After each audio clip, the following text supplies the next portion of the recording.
কাছে আসলো সেটাই আমরা ভুলতে রাজনীতি কিছু কমাই করে রাজনীতি করতেছি না তো ভাই, রাজনীতি মিজানুর রহমান আজহারি বলেছিল একদল খেয়ে গিয়েছে আর একদল খাওয়ার জন্য প্রস্তুতি নিয়েছে। এই কথা বলার কারণে ডাক্তার মিজানুর রহমান আজহারির বিরুদ্ধে বিএনপির অনেক বড় বড় নেতা দুদুনা কদু আর একটা ইশরাক ডাক্তার আজহারির বিরুদ্ধে কথা বলেছে আপনি কেন তাদের সাফাই গাইছেন? আমাদের কাছে পরিষ্কার রিপোর্ট আছে, আগের থেকে চাঁদাবাজি কমে নাই বরং বেড়ে গিয়েছে, রাহাজানি কমে নাই বরং বেড়ে গিয়েছে। সুতরাং আপনি বিএনপি করেন কিনা আমার দেখার বিষয় নাই, আওয়ামী লীগ করেন কিনা আমার দেখার বিষয় নাই, কিন্তু যদি আপনার বাংলার জমিনকে আবার জালেমের রক্ত দিয়ে ধুতে চান, বাংলার জমিনকে আবার রাহাজানির রক্ত দিয়ে ধুতে চান, বাংলার জমিনের মুসলমানের উপরে আবার আঘাত করতে চান, আপনি যেই হন না কেন 5ই আগস্টের মতো আবার আমরা জমিনের কাছে আসলো সেটাই আমরা ভুলতে রাজনীতি কিছু কমাই করে রাজনীতি করতেছি না তো ভাই, রাজনীতি করতেছি তাফসীর করে কোরআন থেকেই তাফসীর করতেছি। কোরআন থেকে তাফসীর করে রাজনীতির বক্তা অনেক আছে। না না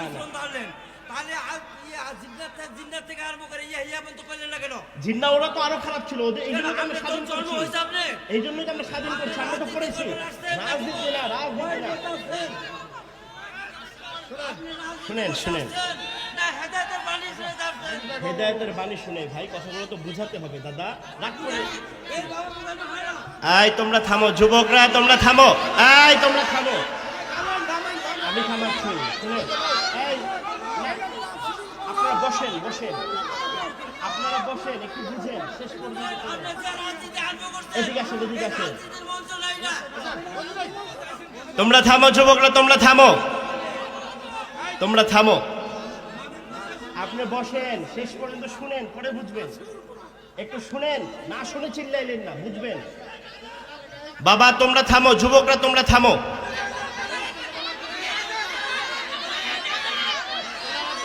আপনি বসেন, বসলে বুঝবেন কি বলছি। লিল্লাহে তাকবীর। কোরআনের কথাগুলোই চলতেছে এটা। এই শুনেন, আগে রাগ করিয়েন না, তারাও বুঝতেছেন আমার কথা শেষ পর্যন্ত না শোনার কারণে। যারা বিরোধিতা করতেছেন আল্লাহর রাস্তায় বসেন, আমি যখন শেষ ফিনিশিং দিব প্রত্যেকটা কথা আপনি বুঝবেন বাবাজি, প্রত্যেকটা কথা আপনি বুঝবেন। কোরআনের বাইরে একটা কথাও বলতেছি না। উত্তেজিত হয়েন না, আপনারা থামেন, উত্তেজিত হয়েন না। আল্লাহ বলেছে কুতিবা আলাইকুমুল কিতাল, তোমাদের উপরে জিহাদ ফরজ করে দিয়েছি, ওয়া হুয়া কুরহুল লাকুম।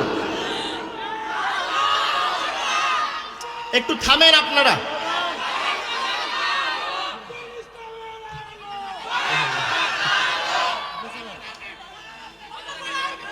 আমাকে কথা বলতে দেন, ওনারা চুপ থাকছে, ওনারা চুপ আছে, আপনারা চুপ থাকেন।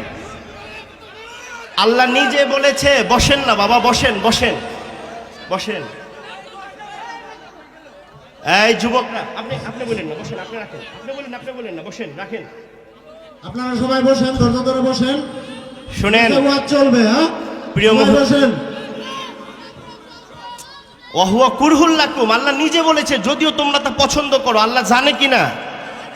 চাচা শুনেন, আগেই থামেন, আর কেউ কথা বলবেন না। চাচা বুঝে নাই আমার আলোচনা, চালা। শুনেন প্রিয় মুহতারাম হাজিরিন, মুসলমান কখনো উগ্রবাদ নয়, জিহাদ কখনো সন্ত্রাসবাদ নয়, মুসলমান কখনো অনিসলামিক কার্যক্রম জুলুম শিখায় না, হত্যা শিখায় না, খুন শিখায় না, রাহাজানি শিখায় না। মুসলমান শিখায় ইবাদুর রহমান, রহমানের বান্দা জমিনের মধ্যে নরম হয়ে চলবে। মুহাম্মাদুর রাসূলুল্লাহ ওয়াল্লাযীনা মাআহু আশিদ্দাউ আলাল কুফফার রুহামা বাইনাহুমা, মুহাম্মাদুর রাসূলুল্লাহর সাথীগুলা নিজেদের ব্যাপারে খুবই নমনীয় নরম, কিন্তু কাফেরের ব্যাপারে এরা তরবারির চেয়েও ধারালো। কথা বলেন ঠিক কিনা? কারণ যখন তুমি জুলুম করবা, জমিনে কেউ যদি কথা না বলে ওলামা ইকরাম কথা বলবে। জোরে বলেন ঠিক কিনা? যখন তুমি জমিনের মধ্যে হত্যাকাণ্ড চালাইবা, গুম খুন আর ধর্ষণ চালাইবা, পৃথিবীর কেউ কথা না বললে ওলামা ইকরাম কথা বলবে। ঠিক কিনা? কারণ ওলামায়ে ইকরাম কথা বলতে হবে, কারণ জমিনে তোমার জেল, জমিনে তোমার গুম করা এটা ক্ষণস্থায়ী। আল্লাহর আখিরাতে যেন আমাদের আল্লাহর সামনে শাস্তির জন্য দাঁড়াইতে না হয়। কথা বলেন ঠিক কিনা? অতএব মুহতারাম হাজরিন, আজকে যদি জিহাদ জমিনের মধ্যে থাকতো, আজকে যদি এই জিহাদ জমিনের মধ্যে থাকতো, তাহলে আল্লাহর আইন যদি জমিনে থাকতো, জিহাদের মাধ্যমে যদি জালেমদেরকে মিটায়া দেওয়ার ব্যবস্থা থাকতো, খুনিদেরকে মিটায়া দেওয়ার ব্যবস্থা থাকতো, ধর্ষকদেরকে মিটায়া দেওয়ার ব্যবস্থা থাকতো, চোরদেরকে মিটায়া দেওয়ার ব্যবস্থা থাকতো, রাতের আধারে যারা ভোট চুরি করে বারবার এদেশের সরকারের আসনকে কলঙ্কিত করে এদেরকে মিটায়া দেওয়ার অবস্থা থাকতো, তাহলে এই দেশে শান্তির বাতাস বয়ে যেত। কথা বলেন ঠিক কিনা? আরো জোরে বলেন ঠিক কিনা? এজন্য প্রিয় যুবক ভাইয়েরা আমার, প্রিয় বৃদ্ধ বাবারা আমার, এখন থেকে নওজওয়ানের প্রস্তুতি নিতে হবে। এ সময় আর বেশি নাই, সময় ফুরিয়ে যাচ্ছে। এখন যেহেতু সুযোগ চলে এসেছে, বাংলার জমিনে একজনের আইন বাস্তবায়ন করতে হবে। তার নামটা জোরে বলেন, আরো জোরে বলেন। রাজি আছেন তো সবাই? বিসমিল্লাহ।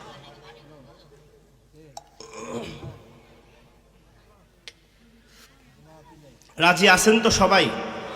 আল্লাহর জমিনে আল্লাহর দিন বাস্তবায়ন করার দরকার আছে কিনা? কারণ আপনি মুমিন যদি হন, কি হন? জোরে বলেন, আমার কথা বুঝতেছেন আপনারা? মুমিন যদি হন, যদি ঈমান অন্তরে থাকে, তাহলে আল্লাহর উপরে বিশ্বাস করা যেমন ফরজ, নামাজ যেমন ফরজ, রোজা যেমন ফরজ, এই সব কিছু যেমনিভাবে আপনার উপরে ফরজ, জিহাদও ফরজ। ঠিক কিনা?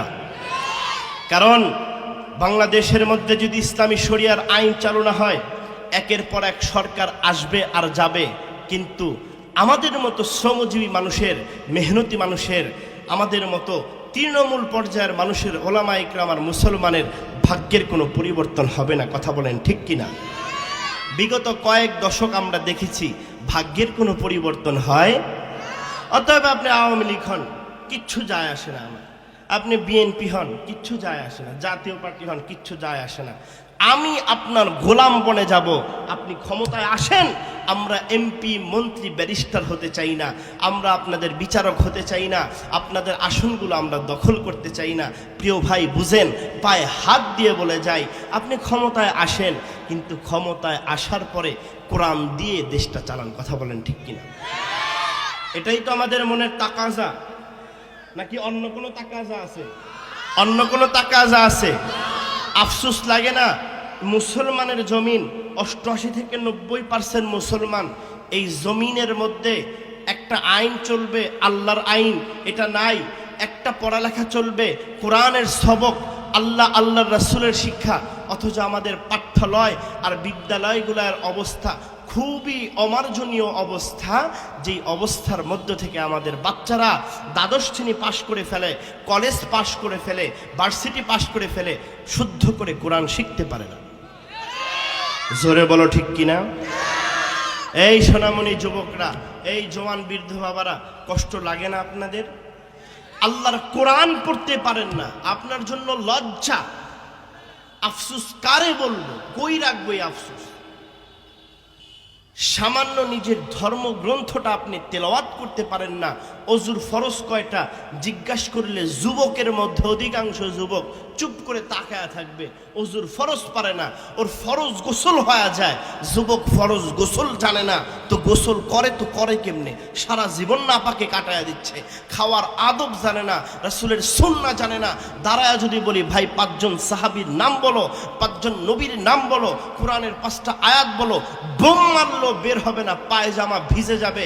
অথচ বলিউড ডলিউডের হিরোদের নাম, হিরোইনদের নাম, জীবন বৃত্তান্ত, খেলোয়াড়দের কখন কয়টা গোল দিয়েছে, কোন মাঠে কত মিটার ছক্কা মেরেছে, এগুলো মুখস্থ থাকে। তোমার জন্য লজ্জা লাগে, আমার লজ্জা লাগে যুবক। এজন্য জমানা অনেক বদলাইছে, জমানা অনেক বদলাইছে, কিন্তু দিন বদলায় নাই। আমাদের নেতা বদলিয়েছে, নীতি বদলায় নাই। এক জালেম গিয়েছে লুটে চেটে ফুটে খাওয়ার জন্য, আর এক জালেম চলে আসতেছে। কথা বলেন ঠিক কিনা? এখন রাগ করেন না, হুজুর জালেম বইলা গেল। ভাই জালেম তো আপনাদেরকে এমনি এমনি বলি নাই, আসার আগেই যেই কর্মকাণ্ড শুরু করে দিছেন, ওয়াজের মাহফিলের বাধা, বিভিন্ন জায়গায় চাঁদাবাজি। আপনারা আসেন, মাজলুম ছিলেন, আমরা তো আপনাদের সাথে কাঁধে কাঁধ মিলিয়ে 5ই আগস্টে এই স্বৈরাচার পতনের আন্দোলনের মধ্যে নেমেছি। আমাদের আবু সাইদ মুগ্ধরা হাত টান করে বুকের মধ্যে বুলেট নেওয়ার জন্য, বুকের মধ্যে বুলেট নেওয়ার জন্য হাত টান করে দিয়েছে। মুগ্ধরা তৃষ্ণার্ত মানুষকে পানি খাওয়াতে খাওয়াতে জীবন বিলিয়ে দিয়েছে। আমরা টুপিওয়ালারা ময়দানে ছিলাম। আমাদেরকে ইতিহাস থেকে মুছে দিতে চাবেন না, আমাদেরকে ইতিহাস থেকে বঞ্চিত করবেন না, তাহলে ইতিহাস আবার 1971-এর মতো আপনাদের সাথে একটা খেলা দেখায় দেবে। কথা বলেন ঠিক কিনা? কারণ এই বাংলাদেশে যখনই কোনো গণবিপ্লব হয়েছে তখন ইতিহাস পাল্টে গিয়েছে। কথা বলেন ঠিক কিনা? এতদিন আমাদের যুবকগুলা, ছেলেগুলা একদম ক্লাস 1 থেকে 10ম শ্রেণী পর্যন্ত যা শিখলো, এক মেজরের সাংবাদিক আর মেজরের উপস্থাপনায় সব মিথ্যা হয়ে গেল। বাস্তব কিনা? এই বাস্তব কিনা? সত্য মিথ্যা জাস্টিফাইড করতেছি না, শুধু আপনাদেরকে বলতেছি। এজন্য নেতা অনেক পরিবর্তন হয়েছে, এখন নেতার আগে আমাদের নীতির পরিবর্তন হওয়ার দরকার। কথা বলেন ঠিক কিনা? এই জন্যই মরহুম আইনুদ্দিন, সীমানা অনেক বদলেছে তবু দিন কেন বদলেনি, সীমানা অনেক বদলেছে তবু দেশ কেন বদলেনি। ঠিক কিনা? আমার সাথে গাইতে পারবা যুবক ভাইরা? এই গাইতে পারবা তো? ধরো, জামানা অনেক বদলেছে তবু দিন কেন বদলেনি, সীমানা অনেক বদলেছে তবু দেশ কেন বদলেনি, পতাকার রং বদলেছে তবু নীতি কেন বদলেনি, ক্ষমতার হাত বদলেছে তবু ভাগ্য যে বদলেনি। বন্ধু বলো, দিন বদলের দিন কি বন্ধু এখনো আসেনি, দিন বদলের দিন কি বন্ধু এখনো আসেনি, জামানা অনেক বদলেছে তবু দিন কেন বদলেনি, সীমানা অনেক বদলেছে তবু দেশ কেন বদলেনি, জামানা অনেক বদলেছে তবু দিন কেন বদলেনি, সীমানা অনেক বদলেছে তবু দেশ কেন বদলেনি, পতাকার রং বদলেছে তবু নীতি কেন বদলেনি, ক্ষমতার হাত বদলেছে তবু ভাগ্য যে বদলেনি। বন্ধু বলো, দিন বদলের দিন কি বন্ধু এখনো আসেনি, দিন বদলের দিন কি বন্ধু এখনো আসেনি, পোশাকটা বদলেছে তবু মন কেন বদলেনি, বয়সটা বদলেছে তবু চরিত্র যে বদলেনি। ঠিক কিনা? অনেকের পোশাকের পরিবর্তন হয়েছে কিন্তু মন পরিবর্তন হয় নাই। বয়স 40 পার হয়ে গেছে, এখনো রাস্তায় যারা ইপ্রিজিং করে, বয়সের পরিবর্তন হয়েছে, চরিত্রের পরিবর্তন। বন্ধু বলো, দিন বদলের দিন কি বন্ধু এখনো আসেনি, দিন বদলের দিন কি বন্ধু এখনো আসেনি, দিন বদলের দিন কি বন্ধু এখনো আসেনি, দিন বদলের দিন কি বন্ধু এখনো আসেনি। জোরে বলেন, এসেছি কিনা? এটাই সুযোগ। দিন বদলের এই সুযোগেই যদি ইসলামকে আপনি পথ করে ইসলামের কালেমা উঁচু না করতে পারেন, আগামী 50 বছর ইসলাম পিছিয়ে যাবে। কথা বলেন ঠিক কিনা? নেতার বদল হয়েছে তবু নীতি কেন বদলেনি, রাজনীতি বদলেছে তবু কর্ম যে বদলেনি। বন্ধু বলো, দিন বদলের দিন কি বন্ধু এখনো আসেনি, দিন বদলের দিন কি বন্ধু এখনো আসেনি, জামানা অনেক বদলেছে তবু দিন কেন বদলেনি। বলো, জামানা অনেক বদলেছে তবু দিন কেন বদলেনি, সীমানা অনেক বদলেছে তবু রং কেন বদলেনি। ঠিক কিনা মুসলমান? এজন্য জমানা বদলাচ্ছে, ক্ষমতার হাত বদলাচ্ছে, পতাকার রং বদলাচ্ছে। পাকিস্তান থেকে বাংলাদেশ হয়ে গিয়েছে, ইংরেজ থেকে পাকিস্তান হয়ে গিয়েছিল, সাথে সাথে আমাদের ভাগ্য কিন্তু বদলায় নেই। কথা বলেন ঠিক কিনা? এজন্য মুসলমানের দেশে, ইমানদারের দেশে, 88 থেকে 90% মুসলমানের দেশে একটাই চাওয়াটা হলো কোরআনের আইন। কথা বলেন ঠিক কিনা? কার দেওয়া আইন আমরা চাই? আরো জোরে বলেন, কার দেওয়া আইন আমরা চাই? এখন এই সুযোগে অনেকেই আমাদের দেশের দিকে কুনজর দেওয়ার চেষ্টা করতেছে। জানেন কি না আপনারা? জানেন না? বর্ডারে তো অনেক গরম অবস্থা, দেশের দিকে শকুনের নজর পড়েছে। কথা বলেন ঠিক কিনা? এই বাংলাদেশের মুসলমান ইংরেজ খেদাও আন্দোলনে লড়েছে, এই বাংলাদেশের মুসলমান স্বাধীনতা আন্দোলনে লড়েছে, এই বাংলাদেশের মুসলমান চব্বিশ সালের 5ই আগস্টে রক্ত দিয়ে এই দেশকে স্বাধীন করেছে, সার্বভৌমত্ব রক্ষা করেছে, দেশকে বিক্রি করে দেওয়ার জন্য না? কথা বলেন ঠিক কিনা? ভুলে যাবেন না, পৃথিবীর কোনো দেশে এমন কোনো যুবক নাই যেই যুবক বুলেটের সামনে দাঁড়িয়ে বুক পেতে দেবে। একমাত্র আমার দেশের সোনার ছেলেরা সেটা করিয়ে দেখিয়েছে। অতএব যদি বাংলাদেশের দিকে কোনো সরুগুণের নজর পড়ে, বাংলাদেশের দিকে যদি কেউ চোখ তুলে তাকায়, ওর চোখ তুলে নেওয়া হবে। কথা বলেন ঠিক কিনা? আপনি ভাববেন না ইসকন দিয়ে এক আইনজীবী হত্যা করে আর ভারতের বর্ডারে 2-3 শতাংশ জায়গা, 2-3 মিটার জায়গা দখল করে এরপরে আপনার বিএসএফ আর কিছু ভারতের গুন্ডা বাহিনী দিয়ে আমাদের বিজিবিকে ভয় দেখাতে পারবেন না। এই বিজিবি সাবেক বিডিআর ছিল, তারা এখন স্বাধীন, নিজেদের স্থানে ফিরে এসেছে। গতকালকেও বিএসএফকে পালাতে বাধ্য করেছে। যদি বাংলাদেশের বর্ডারের দিকে নজর দেন তাহলে শুধু বিজিবি নয়, এই বাংলার তরুণ সমাজগুলো ওলামা ইকরামের নেতৃত্বে যদি ময়দানে নেমে আবার ভারতের বিরুদ্ধে যুদ্ধ করতে হয়, যুদ্ধে ঝাঁপিয়ে পড়তে রাজি আছে। কথা বলো ঠিক কিনা মুসলমান? অতএব আমার দেশের একটি কোনা মাটি নিয়ে যদি কেউ চক্রান্ত করে, ওই চক্রান্তকারীর চোখগুলোকে উঠে দেওয়া হবে। চোখ দিয়ে চক্রান্ত করলে চোখ উঠে নেওয়া হবে, মন দিয়ে কল্পনা করলে তার অন্তর থেকে মনটা ছিনে নেওয়া হবে, তার জীবন থেকে তার রুহ বের করে দেওয়া হবে। যদি হাত বাড়ানোর চেষ্টা করে তার হাত ভেঙে দেওয়া হবে, যদি পা বাড়ানোর চেষ্টা করে তার পা টুকরো টুকরো করে দেওয়া হবে। ঠিক কিনা মুসলমান? প্রিয় মুহতারাম হাজিরিন, খুব ভালো করে বুঝেন, ইমান এত সহজ না। ইমান এত, জোরে বলেন, ইমান এত।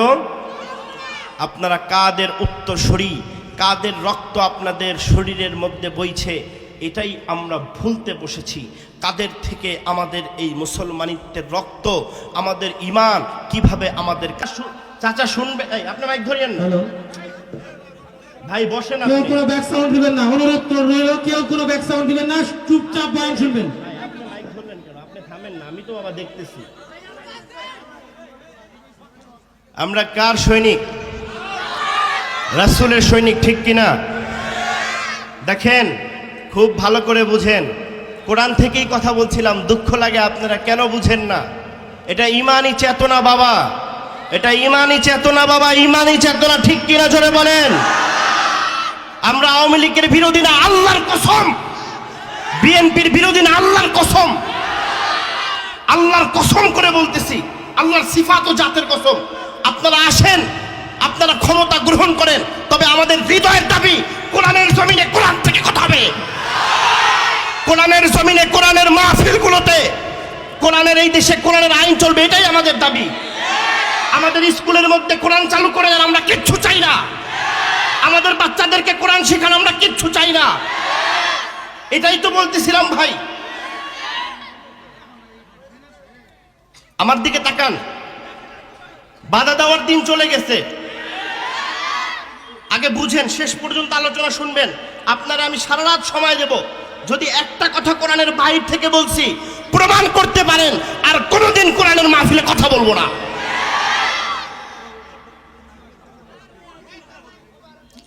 জিহাদ কি জঙ্গিবাদ? বলেন ইবাদত। জিহাদ কি ফরজ হুকুম? কি হুকুম?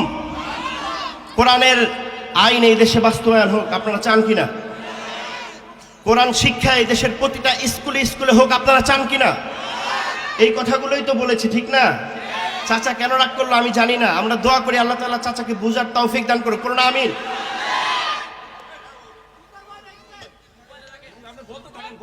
প্রিয় মুহতারাম হাজিরিন, আল্লাহ তাআলা বলতেছে কি দেখেন, নামাজ তোমাদের উপরে ফরজ, রোজা ফরজ, হজ ফরজ, জিহাদ ফরজ, ঠিক কিনা? যদি এই বাংলাদেশ নিয়ে কেউ ষড়যন্ত্র করে, ইসলাম মুসলিম সভ্যতাকে ষড়যন্ত্র করে, আমি এই জামালপুরের মুসলমানদের দেখতে চাই কোন কোন মুসলমান কোরআনের পক্ষে, আল্লাহর জন্য, আল্লাহর রাসূলের জন্য, এই জমিনে দ্বীন বাস্তবায়ন করার জন্য যদি রক্ত লাগে রক্ত দিবা, জীবন লাগে জীবন দিবা, জেলে যেতে হয় জেলে যাবা। দাঁড়ায় দেখা দাও, দাঁড়ায় দেখা দাও, দাঁড়ায় দেখা দাও।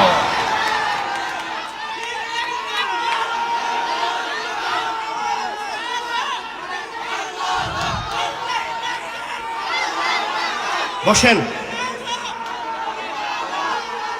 বসেন